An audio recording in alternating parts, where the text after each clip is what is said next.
ఆదియందు దేవుడు భూమ్యాకాశములను సృజించెను. భూమి నిరాకారముగాను శూన్యముగాను ఉండెను. చీకటి అగాధ జలము పైన కమ్మియుండెను. దేవుని ఆత్మ జలములపైన అల్లాడుచుండెను. దేవుడు వెలుగు కమ్మని పలుకగా వెలుగు కలిగెను. వెలుగు మంచిదైనట్టు దేవుడు చూచెను. దేవుడు వెలుగును చీకటిని వేరుపరచెను. దేవుడు వెలుగునకు పగలనియు చీకటికి రాత్రి అనియు పేరు పెట్టెను. అస్తమయమును ఉదయమును కలుగగా ఒక దినమాయెను. మరియు దేవుడు జలముల మధ్య నొక విశాలము కలిగి ఆ జలములను ఈ జలములను వేరుపరచును గాకని పలికెను. దేవుడు ఆ విశాలము చేసి విశాలము క్రింది జలములను విశాలము మీది జలములను వేరుపరపగా ఆ ప్రకారమాయెను. దేవుడు ఆ విశాలమునకు ఆకాశమని పేరు పెట్టెను. అస్తమయమును ఉదయమును కలుగగా రెండవ దినమాయెను. దేవుడాకాశము క్రిందనున్న జలములొకచోటనే కూర్చబడి ఆరిన నేల కనబడును గాకని పలుకగా ఆ ప్రకారమాయెను. దేవుడు ఆరిన నేలకు భూమి అని పేరు పెట్టెను. జలరాశికి ఆయన సముద్రములని పేరు పెట్టెను. అది మంచిదని దేవుడు చూచెను. దేవుడు గడ్డిని విత్తనములిచ్చు చెట్లను భూమిమీద తమ తమ జాతి ప్రకారము తమలో విత్తనములుగల ఫలమిచ్చు ఫలవృక్షములను భూమి మొలిపించుగాకని పలుకగా ఆ ప్రకారమాయెను. భూమి గడ్డిని తమ తమ జాతి ప్రకారము విత్తనములిచ్చు చెట్లను తమ తమ జాతి ప్రకారము తమలో విత్తనములుగల ఫలవృక్షములను మొలిపింపగా అది మంచిదని దేవుడు చూచెను.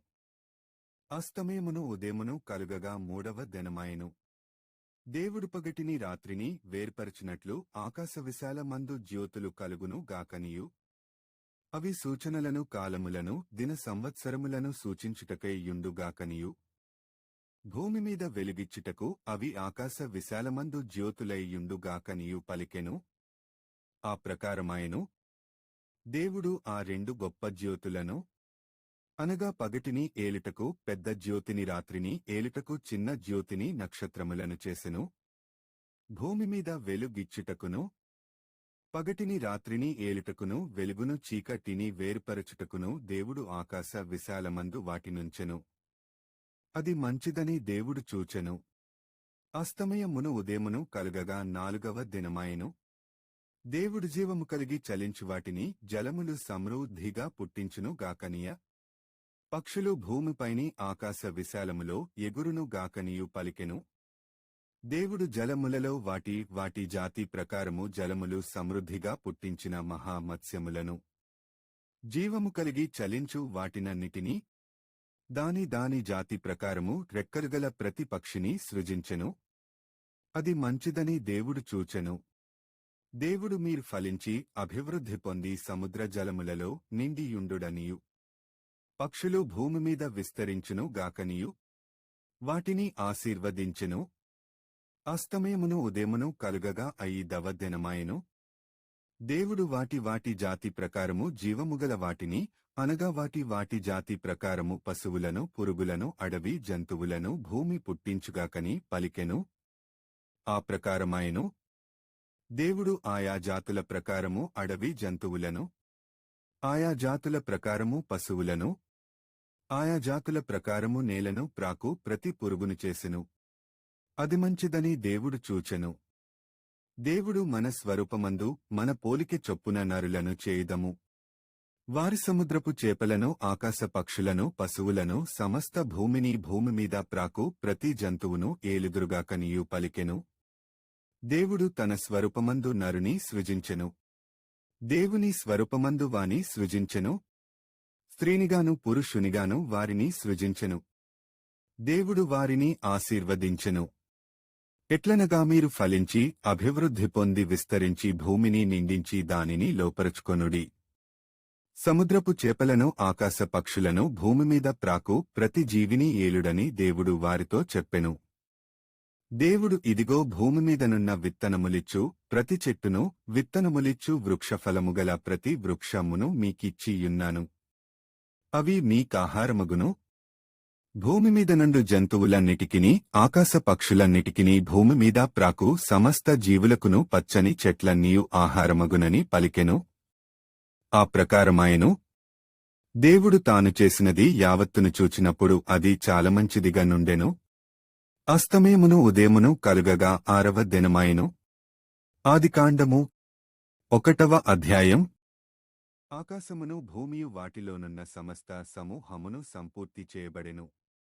దేవుడు తాను చేసిన తన పని 7వ దినములోగా సంపూర్తి చేసి, తాను చేసిన తన పని అంతటి నుండి 7వ దినమున విశ్రమించెను.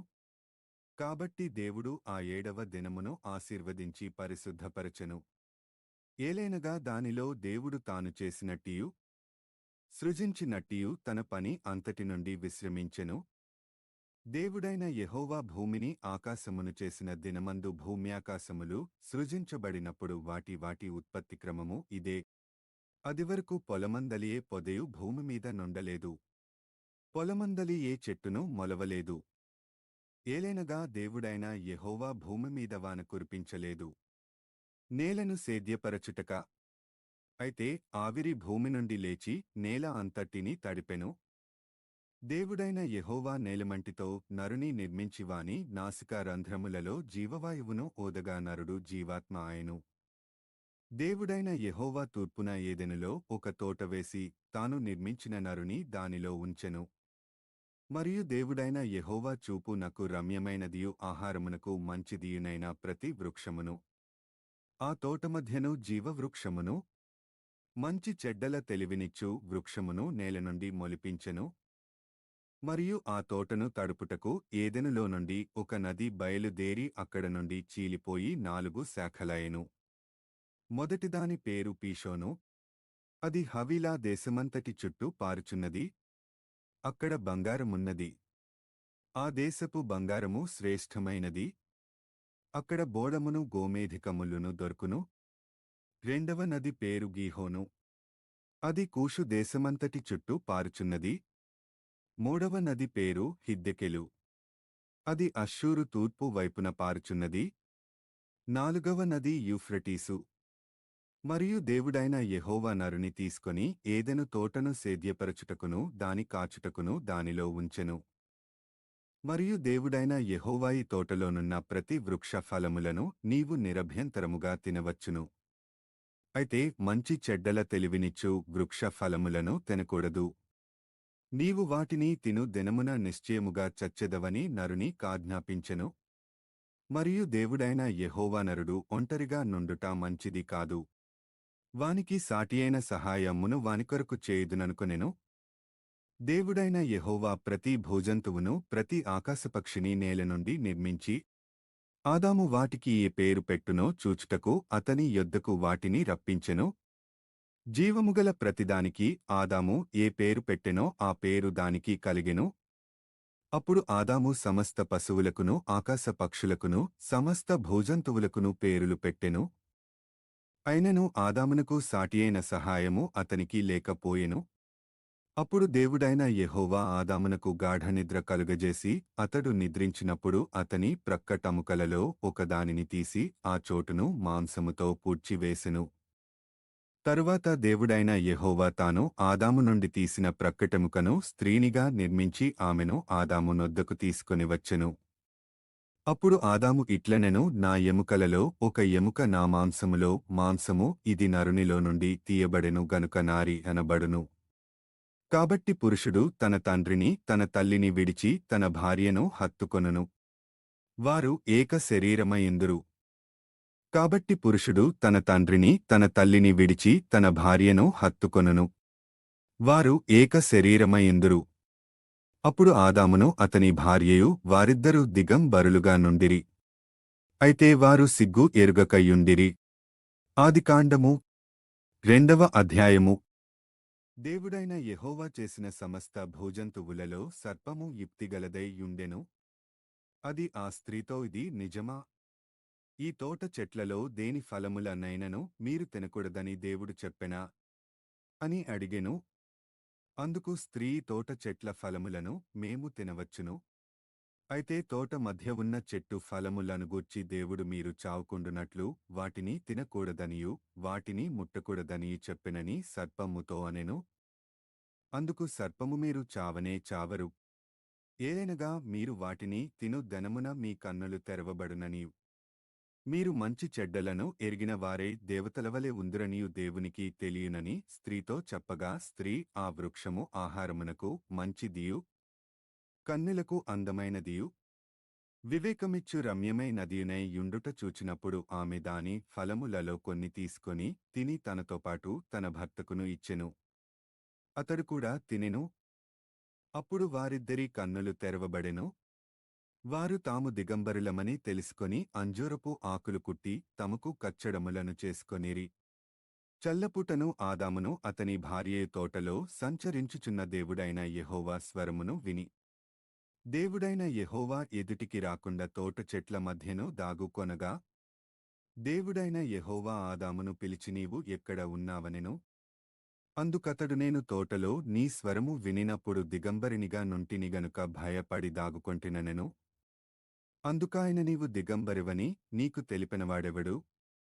నీవు తినకూడదని నేను నీకాజ్ఞాపించిన వృక్షఫలములు తింటివా అని అడిగెను.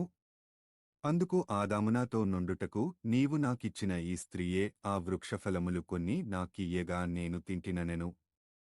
అప్పుడు దేవుడైన యెహోవా స్త్రీతో నీవు చేసినది ఏమిటని అడుగగా స్త్రీ సర్పము నన్ను మోసపుచ్చి నందున తింటిననెను. అందుకు దేవుడైన యెహోవా సర్పముతో నీవు దీని చేసినందున పశువులన్నిటిలోనూ భూజంతువులన్నిటిలోనూ నీవు శపించబడిన దానివై నీ కడుపుతో ప్రాకుచు నీవు బ్రతుకు దినములన్నీ మరియు నీకును స్త్రీకిని నీ సంతానమునకును ఆమె సంతానమునకును వైరము కలుగజెసెదను. అది నిన్ను తలమీద కొట్టును, నీవు దానిని మడిమె మీద కొట్టుదువని చెప్పెను. ఆయన స్త్రీతో నీ ప్రయాసమును నీ గర్భవేదనను నేను మిక్కిలి హెచ్చించెదను. వేదనతో పిల్లలను కందువు. నీ భర్త ఎడల నీకు వాంఛ కలుగును. అతడు నిన్ను ఏలునని చెప్పెను. ఆయన ఆదాముతో నీవు నీ భార్య మాట వినితినవద్దని నేను నీకాజ్ఞాపించిన వృక్షఫలములు తింటివి గనుక నీ నిమిత్తము నేల శపింపబడియున్నది. ప్రయాసముతోనే నీవు బ్రతుకు దినములన్నీ దాని పంట తిందువు. అది ముండ్ల తుప్పలను గచ్చపొదలను నీకు మొలిపించును, పొలములోని పంట తిందువు. నీవు నేలకు తిరిగి చేరువరకు నీ ముఖపు చెమట కార్చి ఆహారము తిందువు. ఏలయనగా నేల నుండి నీవు తీయబడితివి. నీవు మన్నే గనుక తిరిగి మన్నైపోదువని చెప్పెను. ఆదాము తన భార్యకు హవ్వ అని పేరు పెట్టెను. ఏలైనగా ఆమె జీవముగల ప్రతివానికిని తల్లి. దేవుడైన యెహోవా ఆదామునకును అతని భార్యకును చర్మపు చొక్కాయలను చేయించి వారికి తొడిగించెను. అప్పుడు దేవుడైన యెహోవా ఇదిగో మంచి చెడ్డలను ఎరుగునట్లు ఆదాము మనలో ఒకనివంటివాడాయెను.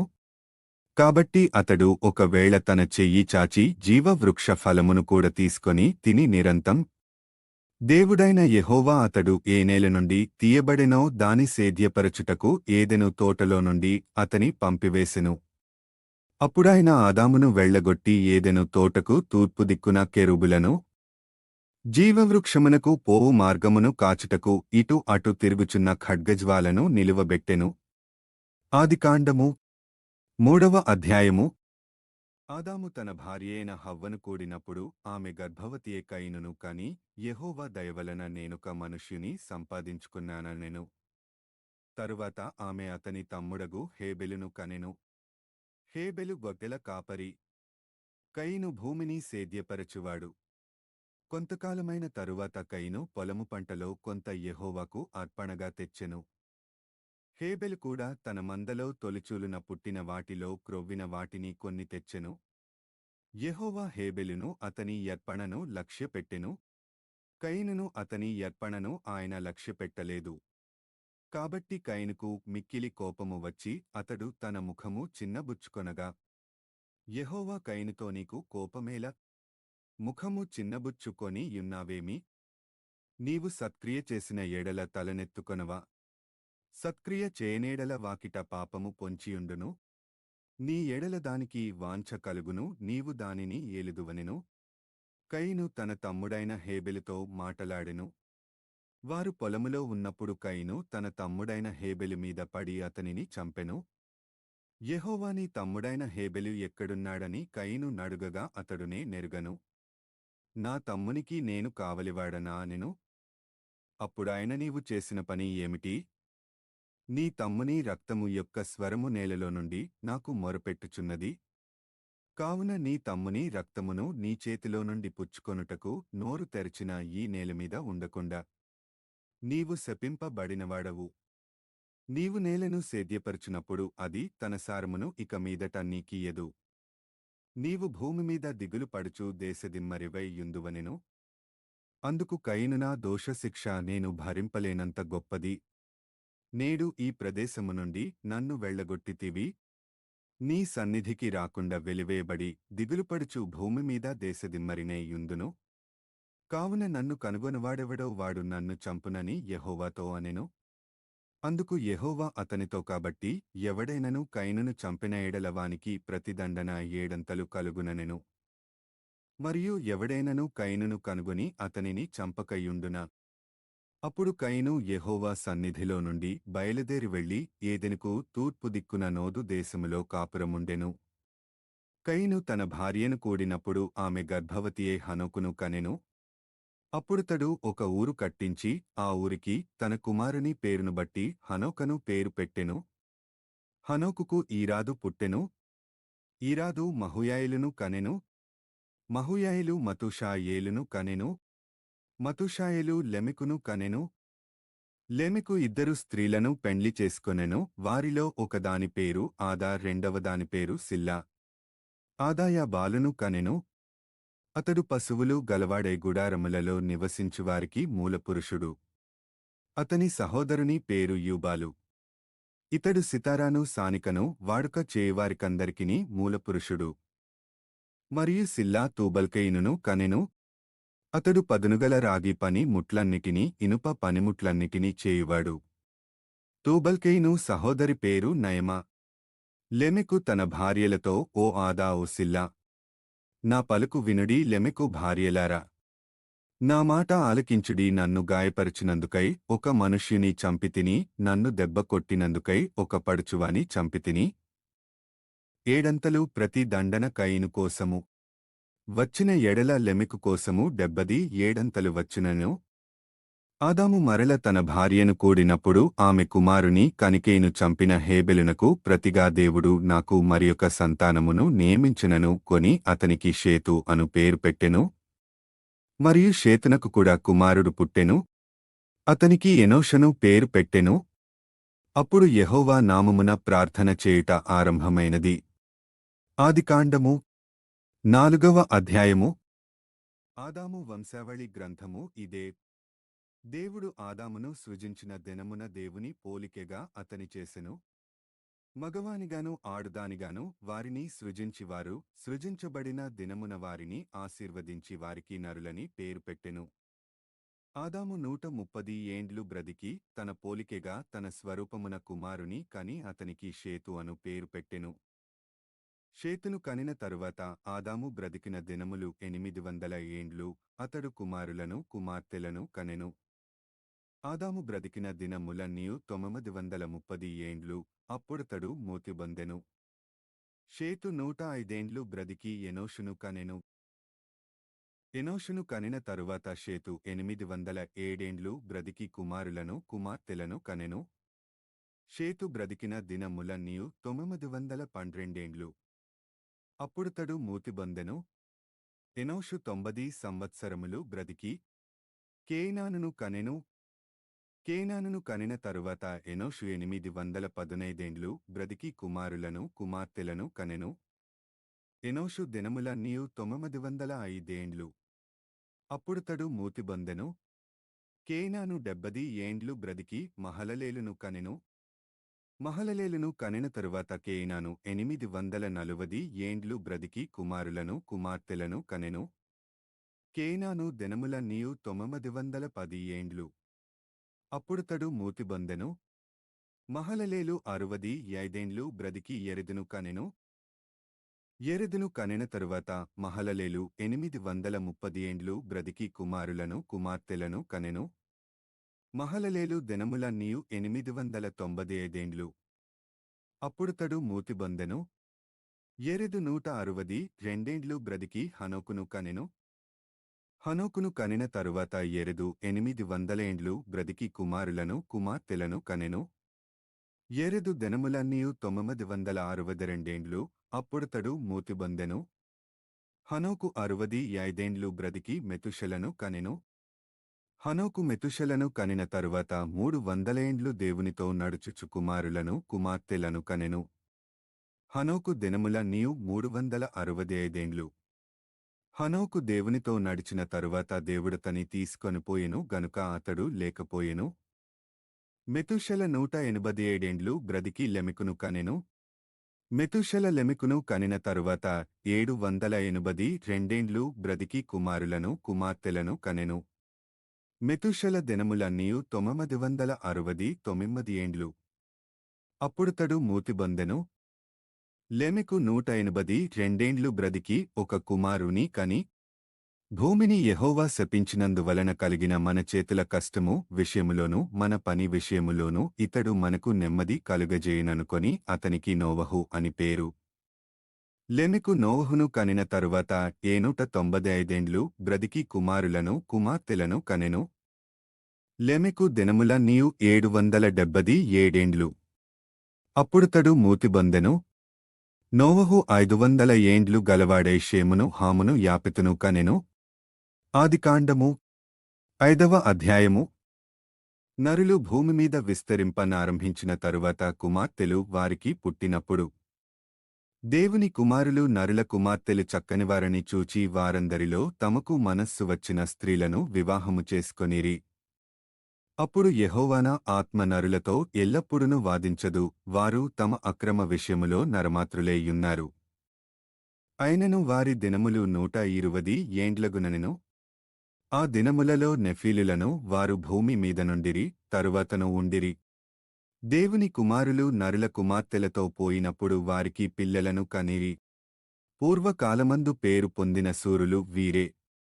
నరుల చెడు తనము భూమిమీద గొప్పదనియు వారి హృదయము యొక్క తలంపులలోని ఊహ అంతయు ఎల్లప్పుడూ కేవలము చెడ్డదనియు యెహోవా చూచి తాను భూమిమీద నరులను చేసినందుకు యెహోవా సంతాపము నొంది తన హృదయములో నొచ్చుకొనెను. అప్పుడు యెహోవా నేను సృజించిన నరులను నరులతో కూడా జంతువులను పురుగులను ఆకాశ పక్ష్యాదులను భూమిమీద నుండకుండా తుడిచివేయుదును, ఏలైనగా నేను వారిని సృష్టించి. అయితే నోవహు యెహోవా దృష్టియందు కృప పొందినవాడాయెను. నోవహు వంశావళి ఇదే. నోవహు నీతిపరుడును తన తరములో నిందారహితుడునే యుండెను.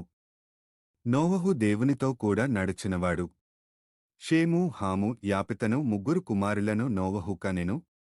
భూలోకము దేవుని సన్నిధిని చెడిపోయియుండెను, భూలోకము బలాత్కారముతో నిండియుండెను. దేవుడు భూలోకమును చూచినప్పుడు అది చెడిపోయియుండెను.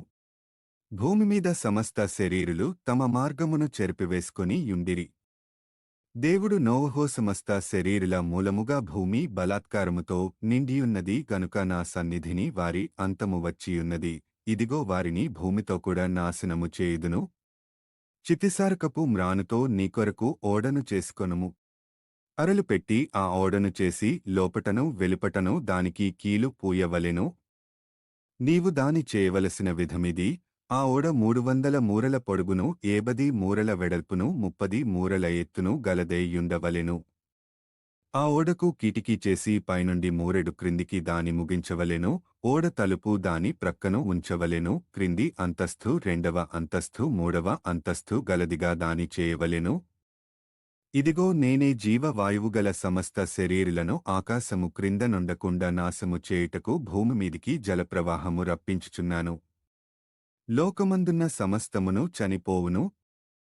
అయితే నీతో నా నిబంధన స్థిరపరచుదును. నీవును నీతో కూడా నీ కుమారులును నీ భార్యయు నీ కోడండ్రును ఆ ఓడలో ప్రవేశింపవలెను. మరియు నీతో కూడా వాటిని బ్రతికించి ఎంచుకొనుటకు సమస్త జీవులలో అనగా సమస్త శరీరుల యొక్క ప్రతి జాతిలో నివి 2 చొప్పున నీవు ఓడలోనికి తేవలెను. వాటిలో మగదియు ఆడుదియు నుండవలెను. నీవు వాటిని బ్రతికించి ఎంచుకొనుటకై వాటి జాతుల ప్రకారము పక్షులలోనూ, వాటి జాతుల ప్రకారము జంతువులలోనూ, వాటి జాతుల ప్రకారము నేలను ప్రాకు వాటన్నిటిలోనూ ప్రతి జాతిలో 2 చొప్పున నీ యొద్దకు అవి వచ్చును. మరియు తినుటకు నానావిధములైన ఆహార పదార్థములను కూర్చుకొని నీ దగ్గర ఉంచుకొనుము. అవి నీకును వాటికిని ఆహారమగునని చెప్పెను. నోవహు అట్లు చేసెను, దేవుడు అతని కాజ్ఞాపించిన ప్రకారము యావత్తు చేసెను. ఆదికాండము 6వ అధ్యాయము. యెహోవా ఈతరము వారిలో నీవే నా ఎదుట నీతిమంతుడవై యుండుట చూచితిని గనుక నీవును నీ ఇంటివారును ఓడలో ప్రవేశించుడి. పవిత్ర జంతువులలో ప్రతి జాతిపోతులు 7 పెంటులు 7, పవిత్రములు కాని జంతువులలో ప్రతి జాతిపోతును పెంటియు 2, ఆకాశ పక్షులలో ప్రతి జాతి మగవి 7, ఆడువి 7. నీవు భూమి అంతటిమీద సంతతిని జీవముతో కాపాడునట్లు నీయొద్ద ఉంచుకొనుము. ఎందుకనగా ఇంకను 7 దినములకు నేను 40 పగళ్లును 40 రాత్రులును భూమి మీద వర్షము కురిపించి నేను చేసిన సమస్త జీవరాశులను భూమి మీద ఉండకుండా తుడిచివేయుదునని నోవహుతో చెప్పెను. తనకు యెహోవా ఆజ్ఞాపించిన ప్రకారము నోవహు యావత్తు చేసెను. ఆ జలప్రవాహము భూమిమీదికి వచ్చినప్పుడు నోవహు 600 ఏండ్లవాడు. అప్పుడు నోవహును అతనితో కూడా అతని కుమారులను అతని భార్యయు అతని కోడండ్రును ఆ ప్రవాహజలములను తప్పించుకొనుటకే ఆ ఓడలో ప్రవేశించిరి. దేవుడు నోవహునకు ఆజ్ఞాపించిన ప్రకారము పవిత్ర జంతువులలోనూ అపవిత్ర జంతువులలోనూ పక్షులలోనూ నేలను ప్రాకు వాటన్నిటిలోనూ మగది ఆడుది జతజతలుగా ఓడలోనున్న నోవహు నొద్దకు చేరెను. 7 దినములైన తరువాత ఆ ప్రవాహజలములు భూమి మీదికి వచ్చెను. నోవహు వయస్సు యొక్క 600 సంవత్సరము 2వ నెల 17వ దినమున మహాగాధజలముల ఓటలన్నీయు ఆ దినమందే విడబడెను. ఆకాశపు తూములు విప్పబడెను. 40 పగళ్లును 40 రాత్రులును ప్రచండ వర్షము భూమి మీద కురిసెను. ఆ దినమందే నోవహును నోవహు కుమారులగు షేమును హామును యాపెతును నోవహు భార్యయు వారితో కూడా అతని 3 కోడండ్రును ఆ ఓడలో ప్రవేశించిరి. వీరే కాదు, ఆయా జాతుల ప్రకారము ప్రతి ముగమును, ఆయా జాతుల ప్రకారము ప్రతి పశువును, ఆయా జాతుల ప్రకారము నేలమీద ప్రాకు ప్రతి పురుగును, ఆయా జాతుల ప్రకారము ప్రతి పక్షియు, నానావిధములైన రెక్కలుగల ప్రతి పిట్టయు ప్రవేశించెను.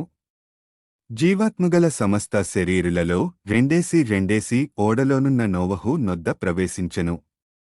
ప్రవేశించినవన్నీ దేవుడు అతని కాజ్ఞాపించిన ప్రకారము సమస్త శరీరులలో మగదియు ఆడుదియు ప్రవేశించెను. అప్పుడు యెహోవా ఓడలో అతని మూసివేసెను. ఆ జలప్రవాహము 40 దినములు భూమిమీద నుండగా జలములు విస్తరించి ఓడను తేలిచేసినందున అది భూమిమీద నుండి పైకి లేచెను.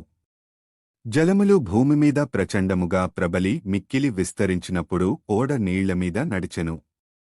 ఆ ప్రచండ జలములు భూమిమీద అత్యధికముగా ప్రబలినందున ఆకాశమంతటి క్రిందనున్న గొప్ప పర్వతములన్నీయు మునిగిపోయెను.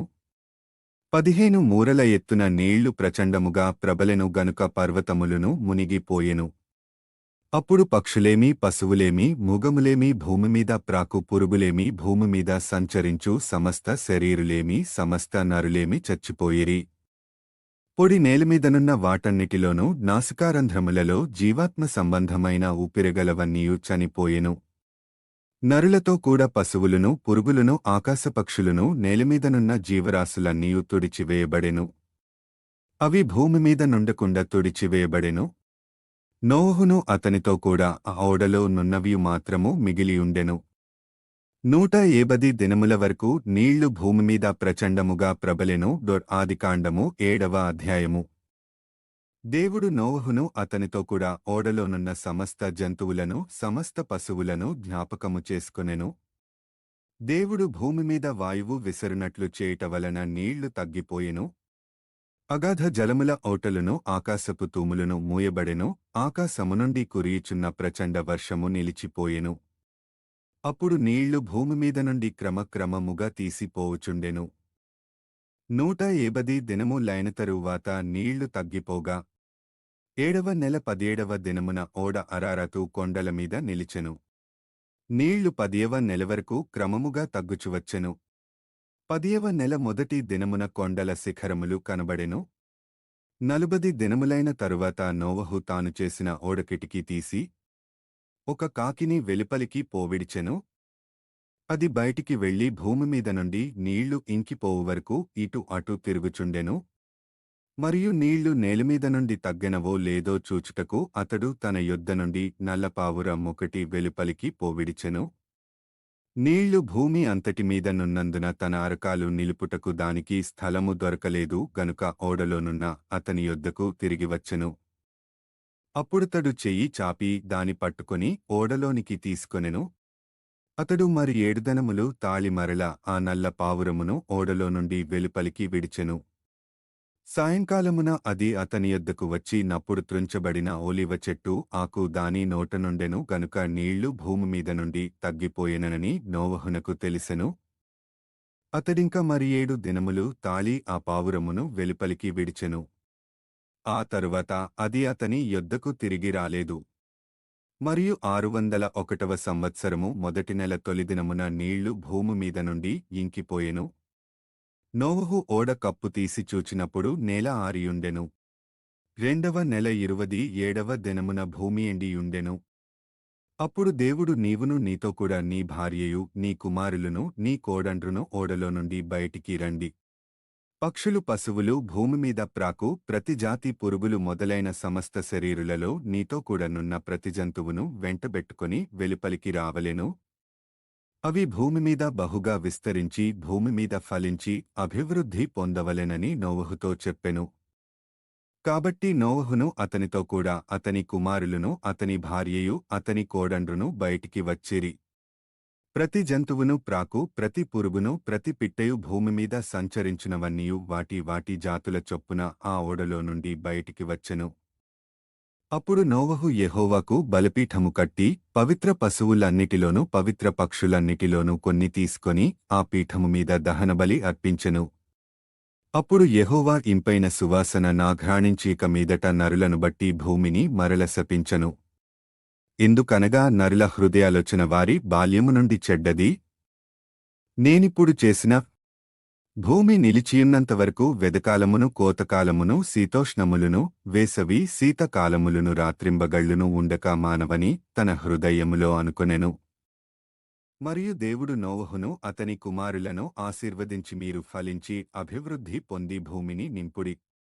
మీ భయమును మీ బెదురును అడవి జంతువులన్నిటికిని ఆకాశపక్షులన్నిటికిని నేలమీద ప్రాకు ప్రతి పురుగుకును సముద్రపు చేపలన్నిటికిని కలుగును. అవి మీ చేతి కప్పగింపబడి యున్నవి. ప్రాణముగల సమస్త చరములు మీకు ఆహారమగును. పచ్చని కూర మొక్కలనిచ్చినట్లు వాటిని మీకిచ్చియున్నాను. అయినను మాంసమును దాని రక్తముతో మీరు తినకూడదు. రక్తమే దాని ప్రాణము. మరియు మీకు ప్రాణమైన మీ రక్తమును గూర్చి విచారణ చేయుదును. దానిగూర్చి ప్రతి జంతువును నరులను విచారణ చేయుదును. ప్రతి నరుని ప్రాణమును గూర్చి వాని సహోదరుని విచారణ చేయుదును. నరుని రక్తమును చిందించువాని రక్తము నరునవలననే చిందింపబడును. ఏలైనగా దేవుడు తన స్వరూపమందు నరుని చేసెను. మీరు ఫలించి అభివృద్ధి నొందుడి. మీరు భూమిమీద సమృద్ధిగా సంతానము కని విస్తరించుడని వారితో చెప్పెను. మరియు దేవుడు నోవహు అతని కుమారులతో, ఇదిగో నేను మీతోనూ మీ తదనంతరము మీ సంతానముతోనూ మీతో కూడనున్న ప్రతి జీవితోనూ పక్షులేమి పశువులేమి మీతో కూడా సమస్తమైన భూజంతువులేమి ఓడలో నుండి బయటికి వచ్చిన సమస్త భూజంతువులతోనూ నా నిబంధన స్థిరపరచుచున్నాను. మరియు దేవుడు నోవహును అతని కుమారులను ఆశీర్వదించి మీరు ఫలించి అభివృద్ధి పొంది భూమిని నింపుడి. మీ భయమును మీ బెదురును అడవి జంతువులన్నిటికిని ఆకాశపక్షులన్నిటికిని నేలమీద ప్రాకు ప్రతి పురుగుకును సముద్రపు చేపలన్నిటికిని కలుగును. అవి మీ చేతి కప్పగింపబడి యున్నవి. ప్రాణముగల సమస్త చరములు మీకు ఆహారమగును. పచ్చని కూర మొక్కలనిచ్చినట్లు వాటిని మీకిచ్చియున్నాను. అయినను మాంసమును దాని రక్తముతో మీరు తినకూడదు. రక్తమే దాని ప్రాణము. మరియు మీకు ప్రాణమైన మీ రక్తమును గూర్చి విచారణ చేయుదును. దానిగూర్చి ప్రతి జంతువును నరులను విచారణ చేయుదును. ప్రతి నరుని ప్రాణమును గూర్చి వాని సహోదరుని విచారణ చేయుదును. నరుని రక్తమును చిందించువాని రక్తము నరునవలననే చిందింపబడును. ఏలైనగా దేవుడు తన స్వరూపమందు నరుని చేసెను. మీరు ఫలించి అభివృద్ధి నొందుడి. మీరు భూమిమీద సమృద్ధిగా సంతానము కని విస్తరించుడని వారితో చెప్పెను.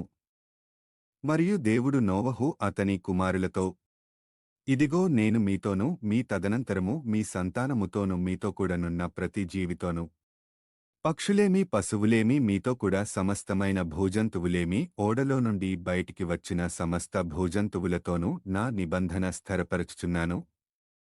పిమ్మట ద్రాక్షారసము త్రాగి మత్తుడై తన గుడారములో వస్త్రహీనుడుగా నుండెను. అప్పుడు కనానుకు తండ్రియైన హాము తన తండ్రి వస్త్రహీనుడై యుండుట చూచి బయటనున్న తన ఇద్దరు సహోదరులకు ఆ సంగతి తెలిపెను. అప్పుడు షేమును యాపెతును వస్త్రమొకటి తీసుకొని తమ ఇద్దరి భుజములమీద వేసుకొని వెనుకకు నడిచి వెళ్లి తమ తండ్రి దిశములను కప్పిరి. వారి ముఖములు వెనుక తట్టు ఉండుట. అప్పుడు నోవహు మత్తు నుండి మేలుకొని తన చిన్న కుమారుడు చేసిన దానిని తెలుసుకొని, కనాను శపింపబడినవాడే తన సహోదరులకు దాసాను దాసుడగును అనెను.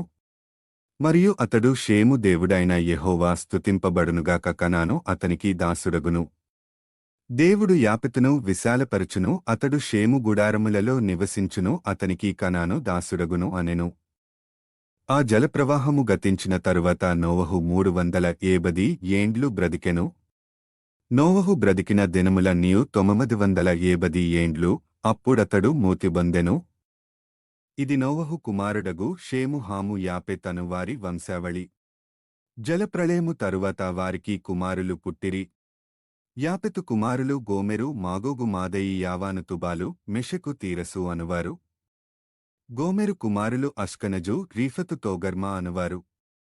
యావాను కుమారులు ఏలీషా, తర్షీషు, కిత్తీము, దాదోనీము అనువారు. వీరి నుండి సముద్ర తీరమందుండిన జనములు వ్యాపించెను. వారివారి జాతుల ప్రకారము, వారివారి భాషల ప్రకారము, వారివారి వంశముల ప్రకారము ఆయా దేశములలో వారు వేరేపోయిరి. హాము కుమారులు కూషు, మిస్రాయిము, పూతు, కనాను అనువారు. కూషు కుమారులు సెబా, హవీలా, సబ్తా, రాయమా, సప్తకా అనువారు. రాయమా కుమారులు షేబ, దదాను అనువారు. కూషు నిమ్రోదును కనెను. అతడు భూమిమీద పరాక్రమశాలియై యుండుటకు ఆరంభించెను. అతడు యెహోవా ఎదుట పరాక్రమముగల వేటగాడు. కాబట్టి యెహోవా ఎదుట పరాక్రమముగల వేటగాడైన నిమ్రోదు వలె అను లోకోక్తి కలదు. షీనారు దేశములోని బాబెలు, ఎరుకు, అక్కదు, కల్నే అను పట్టణములు అతని రాజ్యమునకు మొదలు. ఆ దేశములో నుండి అష్షూరుకు బయలుదేరి వెళ్లి నీనెవెను, రహోబోతీరును, కాలహును, నీనెవెకును, కాలహుకును మధ్యనున్న రెసినును కట్టించెను. ఇదే ఆ మహాపట్టణము. మిస్రాయిము లూదీలను, అనమీయులను, లెహాబీయులను, నప్తుహీయులను, పత్రుసీయులను, కస్లు హీయులను, కఫ్తోరీయులను కనెను. ఫిలిస్తీయులు కస్లు హీయులలో నుండి వచ్చినవారు. కనాను తన ప్రథమ కుమారుడగు సీదోనును, హేతును, యెబూసీయులను, అమోరీయులను, గిర్గాషీయులను, హివ్వీయులను, అర్కీయులను, సినీయులను, అర్వాదీయులను, సెమారీయులను, హమాతీయులను కనెను. తరువాత కనానీయుల వంశములు వ్యాపించెను. కనానీయుల సరిహద్దు సీదోను నుండి గెరారుకు వెళ్ళు మార్గములో గాజా వరకును, సొదొమ, గొమొరా, అద్మా, సెబోయిములకు వెళ్ళు మార్గములో లాషా వరకును ఉన్నది. వీరు తమతమ వంశముల ప్రకారము, తమతమ భాషల ప్రకారము, తమతమ దేశములను బట్టియు జాతులను బట్టియు హాము కుమారులు. మరియు ఏబెరు యొక్క కుమారులందరికీ పితరుడును పెద్దవాడైన యాపెతు సహోదరుడునగు షేముకు కూడా సంతానము పుట్టెను. షేము కుమారులు ఏలాము, అష్షూరు, అర్పక్షదు, లూదు, అరామను వారు. అరాము కుమారులు ఊజు, హూలు, గెతెరు, మాషనువారు. అర్పక్షదు షేలహును కనెను.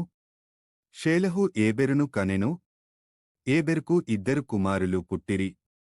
వారిలో ఒకని పేరు పెలెగు. ఏలేనగా అతని దినములలో భూమి దేశములుగా విభాగింపబడెను. అతని సహోదరుని పేరు యొప్తాను. యొప్తాను అల్మోదాదును, షెలపును, హసర్మా వెతును, యెరహును, హదోరుమును, ఊజాలును, దిక్లాను, ఓబాలును, అబీమాయిలును, షేబను, ఓఫీరును, హవీలాను, యోబాబును కనెను. వీరందరూ యొప్తాను కుమారులు. మేషా నుండి సపారాకు వెళ్ళు మార్గములోని తూర్పు కొండలు వారి నివాస స్థలము. వీరు తమతమ వంశముల ప్రకారము, తమతమ భాషల ప్రకారము, తమతమ దేశములను బట్టియు, తమతమ జాతులను బట్టియు షేము కుమారులు. వారివారి జనములలో వారివారి సంతతుల ప్రకారము నోవహు కుమారుల వంశములు ఇవే. జలప్రవాహము గతించిన తరువాత వీరిలో నుండి జనములు భూమి మీద వ్యాపించెను. ఆదికాండము 10వ అధ్యాయము.